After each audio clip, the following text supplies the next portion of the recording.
Halo, apa kabar? Saatnya Anda menyimak berita Semarang bersama saya Cira Caniago. Sejumlah berita menarik akan kami sajikan untuk Anda dan berikut 3 berita utama hari ini. Pasangan calon tunggal Bupati Brebes mengungguli perolehan suara kotak kosong. Polisi berinisial R yang menembak siswa SMKN 4 Semarang hingga tewas akhirnya ditahan. Kebakaran hebat melanda permukiman padat di Kota Magelang, bahkan sejumlah rumah ambruk rata dengan tanah.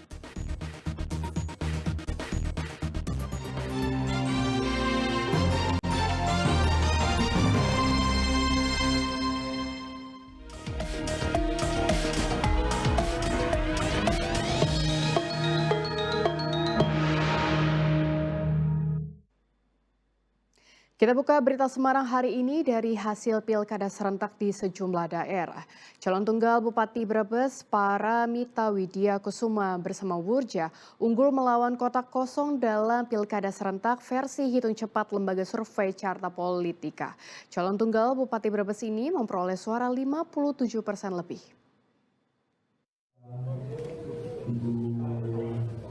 Hitung cepat versi Carta Politika menempatkan pasangan calon tunggal Bupati Brebes Paramita Widya Kusuma Wurja unggul melawan kota kosong dalam Pilkada Brebes. Melihat hasil tersebut, Paramita Widya Kusuma langsung sungkem kepada ayah dan ibunya serta melakukan sujud syukur.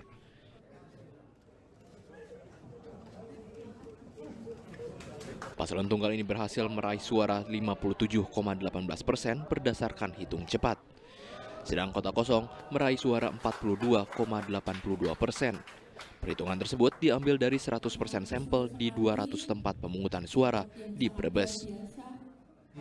Tadi pas waktu rilis pertama itu masih di angka 97%. Ini sekarang tadi saya cek sudah di angka 99%. Artinya dengan data yang masuk dengan margin PL 1% tentu kota kosong tidak akan mengejar pasangan yang sudah konfirmasi di angka 57,60 sekian persen. Itu dari berapa total TPS? Dari 200 TPS sampel kami dari 17 kecamatan.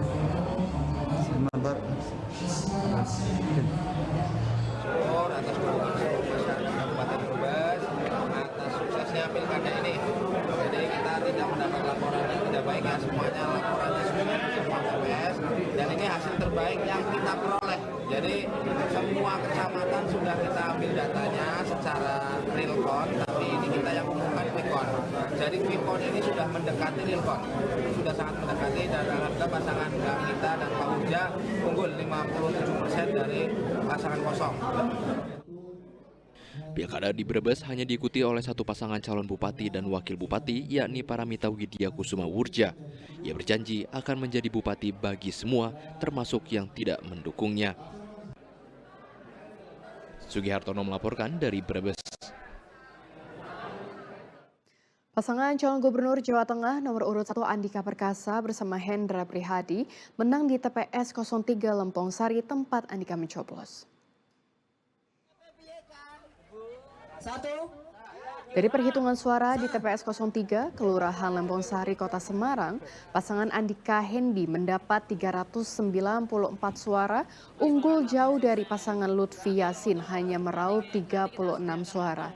Namun di TPS tempat Andika mencoblos ini ada 10 suara tidak sah dan 114 suara golput. Proses pencoblosan di TPS 03 Lempong Sari berjalan dengan lancar dan aman.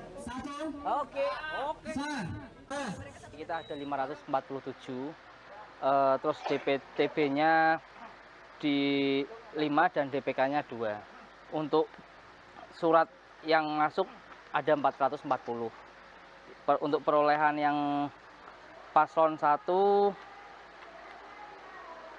394 dan yang paslon 2 36. Untuk itu gubernur ya Pak ya? Iya, untuk yang gubernur. Untuk yang suara tidak sah ada 10. Pendukung pasangan calon yang berlaga dalam pilkada serentak di Kota Pekalongan merayakan kemenangan atas keunggulan jagoannya dari hasil hitung cepat. Salah satunya dengan aksi cukur gundul sebagai ungkapan rasa syukur. Puluhan relawan dan simpatisan paslon gubernur dan wakil gubernur Jawa Tengah nomor urut 2, Ahmad Lutfi dan Taj Yassin menggelar aksi cukur gundul massal. Cukur gundul ini dilakukan untuk merayakan unggulnya suara paslon Lutfi Yassin atas pasangan calon Andika Perkasa dan Hendra Prihadi berdasarkan hasil hitungan cepat dari sejumlah lembaga survei. Aksi ini menurut warga sebagai bentuk rasa syukur atas kemenangan jagoannya. Ini adalah bentuk wujud syukur kita atas kemenangan pasangan calon gubernur dan wakil gubernur yang kita dukung, Pak Lutfi dan Taj Yassin. Untuk hasilnya sendiri di sini berapa Pak persentasenya Pak? Kalau di sini kita menang total. Para relawan juga optimis hasil quick count akan sama dengan hasil resmi dari KPU. Mereka juga berharap pasangan Ahmad Lutfi dan Taj Yassin mampu melakukan pembangunan di Jawa Tengah. Kuncoro Wijayanto melaporkan dari Pekalongan. Seorang anggota panitia pemungutan suara atau PPS meninggal dunia akibat kecelakaan usai mengantar kotak suara pilkada serentak di Klaten. Korban sempat dilarikan ke rumah sakit namun tak tertolong.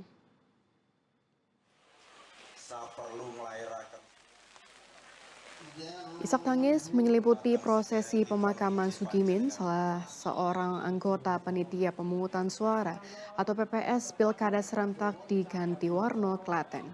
Sugimin merupakan anggota PPS di Desa Sawit, Kecamatan Gantiwarno.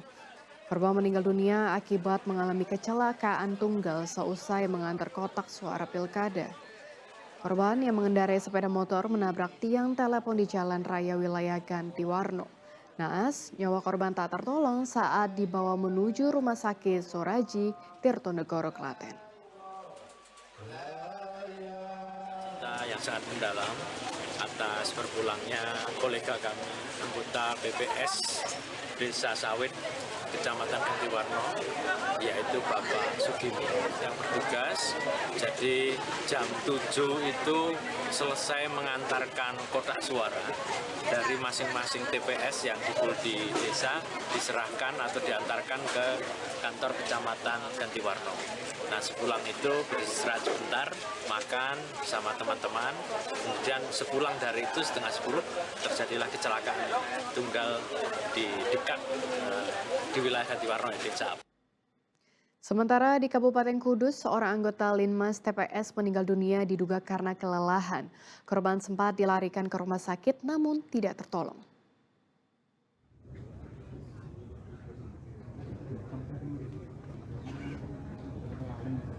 Pesta demokrasi warga Desa Kelaling dan Tanjung Rejo di Kabupaten Kudus diwarnai duka cita. Seorang petugas Linmas TPS bernama Ahmad Koeron meninggal dunia beberapa saat sebelum pencoblosan berlangsung. Ratusan warga mengantar kepergiannya ke pemakaman Beji di Desa Tanjung Rejo, Kudus. Korban sebelumnya ditugaskan sebagai anggota Linmas di TPS 4 Desa Kelaling di Kecamatan Jekulo, Kudus. Namun ia menghembuskan nafas terakhir sebelum pencoblosan berlangsung. Menurut rekannya, korban meninggal karena kelelahan. Malam sebelum pencoblosan, korban bekerja hingga pagi hari, lalu mengikuti apel pagi. Korban sempat dibawa ke rumah sakit, namun tidak tertolong. Dia sudah apel pagi di luar desa. Kemudian dia punya tugas di TPS 4. Selanjutnya dia pulang sebentar karena ada kerusakan motor, dia ganti itu kabel sama oli. Saat ganti kabel itu langsung jatuh, dari sadar diri, terus dibawa ke Nurusifa, rumah sakit Nurusifa sini, Kebirin. Begitu dicek ternyata sudah meninggal. Gitu Pak, kejadiannya. Memangnya sebelumnya Bapak, Pak siapa nama itu? Pak Koeron. Koeron itu bekerja sebelumnya sampai malam atau? Oh iya, tadi malam sampai jam 2, sampai jam 3. Dia itu full tim karena dia itu sebagai istilah komandan. Kemudian itu Linmas tapi tingkatnya kabupaten. Meski duka melanda, namun proses pemungutan suara di TPS 4 tempat korban bertugas tetap berjalan lancar. Arif Nur melaporkan dari Kudus.